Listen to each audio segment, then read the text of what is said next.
నమస్తే అమ్మ, మీ పేరు? శాంతమ్మ. శాంతమ్మ. ఎక్కడి నుంచి మీరు ఏమన్నా గుర్తుందా? మీరు ఎక్కడ ఉండేవాళ్ళు ఏంటో లేదు? నేను చిల్కనగలు ఉంటాం వాళ్ళ దగ్గర. వాళ్ళ దగ్గర. ఎలా వచ్చారు ఇక్కడికి? బిడ్డ తోలుకొచ్చింది. ఏడవకు, బాధపడకు. సరే, ఏడవద్దు. నువ్వు అసలు ఏడిస్తే నేను మాట్లాడలేను. నువ్వు మంచిగా ఏడవకుండా మంచిగా చెప్పాలి, ధైర్యం. బిడ్డ తోలుకొచ్చి తోచిపోయింది.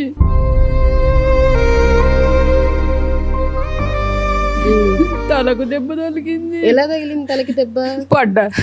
ఎక్కడ? ఇంట్లో ఉన్నప్పుడే పడ్డావా? ఇంట్లోనే పడ్డా. చూపించలేదా మరి? గాంధీ దాకా లేచిండ్రు. ఏమన్నారు డాక్టర్? ఏమన్నారు, కొంచెం తక్కువైంది, ఇది తక్కువైంది, కరెంట్ తిరిగినట్టు తిరిగిడ ఇది తక్కువైంది, కానీ ఇది తక్కువైంది లేదు. ఇండ్లకి సగం భాగం పండ్లకు కూడా వచ్చింది. పండ్లు కూడా తీపిచ్చిన. ఎన్ని సంవత్సరాలైంది ఇక్కడికి? 4 నెలలు అవుతుంది. ఎంతమంది మీకు పిల్లలు? నాకు ఒక్క కొడుకుంటే చచ్చిపోయిండు. ఒక్క బిడ్డ కూడా భర్త చచ్చిపోయిండు. దానికి 2 కొడుకులు, ఒక బిడ్డ. మరి అంతమంది మనవాళ్ళు మనమరాళ్ళు ఉన్నారు కదా, చూసుకోరా ఎవరు? దానికి ఎర్లకయ్యడు కాలిపోయిండు.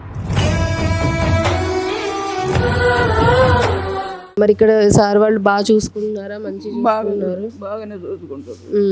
వస్తుందా బిడ్డ ఇక్కడికి? వచ్చిపోయింది నెల. అప్పుడప్పుడు వచ్చి చూసి వెళ్తా ఉంటుందా? ఇక్కడ అందరితో బాగా అనిపిస్తుందా? అందరు కలిసిపోయి మంచిగా బాగానే అనిపిస్తుంది. మీద ఉంటాం మేము. మీరు పైన ఉంటారా? మరి నువ్వు వేలకి వేసుకుంటున్నావా మందులు? వేసుకుంటావా? మంచి తింటావా? టైంకి తింటున్నావా? తింటా కానీ తినరాదు. ఇట్లా చెమ్మస్ తోటి ఇట్లా వేసుకోవాలి. అదేలే, ఇట్లా వేసుకోవాలి. నడవనికి రాదు, తినడానికి రాదు. కడుపు బాధకు మీదకే వేసుకుంటా అన్నం.